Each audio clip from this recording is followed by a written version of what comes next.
Anthony Jeselnik had a new comedy special come out on Netflix called Bones and All. I just wanted to recommend it. After 20 years, he still cracks me up. If you haven't seen his stuff before, he's super deadpan, he's super dry. But the thing that I like that he does really well is every joke, for the most part, is pretty short. He'll do a couple story style jokes, but a lot of them are just misdirects, and they're very often really dark jokes.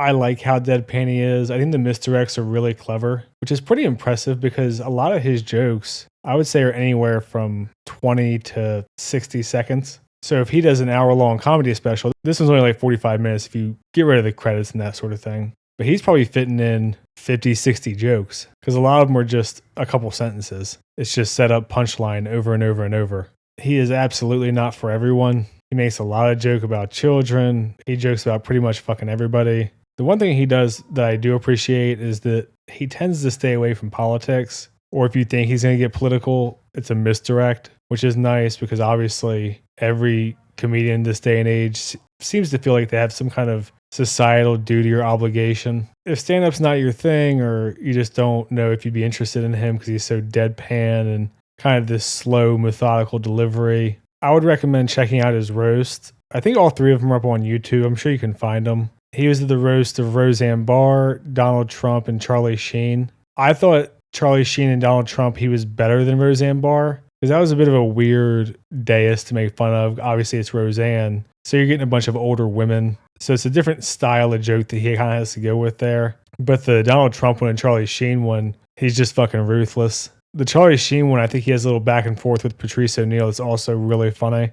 And I'm not going to try to repeat any of his jokes. I'll end up sounding like fucking Michael Scott on The Office when he's trying to do his Chris Rock impersonation. Black people want to have a good time, some ignorant ass.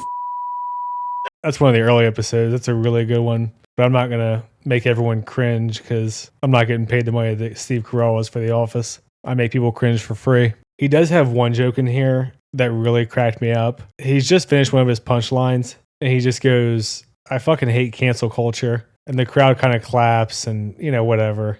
And he goes, "That was me impersonating a shitty comedian trying to get on Joe Rogan's show." And then he goes on kind of a rant about how comedians are supposed to be the cutting edge of kind of cultural commentary. They should be fearless. They shouldn't have to worry about fucking cancel culture. And how comedians have one fucking job, and that's to be funny, not to give a shit about anything else. And it's true. I mean, comedians to me are the most bulletproof for any of that kind of horse shit. Even the stuff with like Tony Hinchcliffe and the Puerto Rico thing, that went away after 2 fucking days. And I wouldn't be surprised if he grew in popularity from it because people probably didn't know who he was. And anyone with a sense of humor is going to be like, "Oh, this guy's pretty funny." Or they at least will have an interest. So I did appreciate that little joke from Anthony Jeselnik. I'm not going to get into more of them. I mean, either watch it or don't. Stand-up is one of those things that it's really subjective who you're into. And if you're watching stand-up you don't like, that 45 minutes or an hour special feels like a fucking eternity. But I haven't really seen much advertising for it. I don't know how much of a name he is. I'm not super into stand-up comedy. I just happened to find him because of the roast. And he did have the Anthony Jeselnik show for a bit on Comedy Central before it got canceled. And one of the bits was the black name spelling bee. That shit was funny. Yeah, I mean, I just wanted to throw it out there. If you're interested in stand-up or you like him, it's on Netflix. It's only 45 minutes. Might be worth checking out. And, you know, if after you watch 5-10 minutes of it, it's not for you, gives a shit, just turn it off. But he's been doing it for 20 years. That's why he did this special. And I thought it was still pretty funny. All right, I'm not going to keep going. This is just a quick little video I wanted to make about this because I find him funny. It's a little bit different trying to talk about him because all his jokes are just a bit absurd and dark, as opposed to someone like Chris Rock, who did try to get into the political stuff and the cultural stuff and just really felt like an added touch boomer. So I'm going to leave it here for this one. Have a nice Thanksgiving. Definitely recommend you watch this with your family. All right. If you're still here, let me know what you think of it. If you've seen it or if you check it out, let me know what you think. I try to respond to all the comments that aren't just insults. Like and subscribe and all that shit. Thanks. See ya.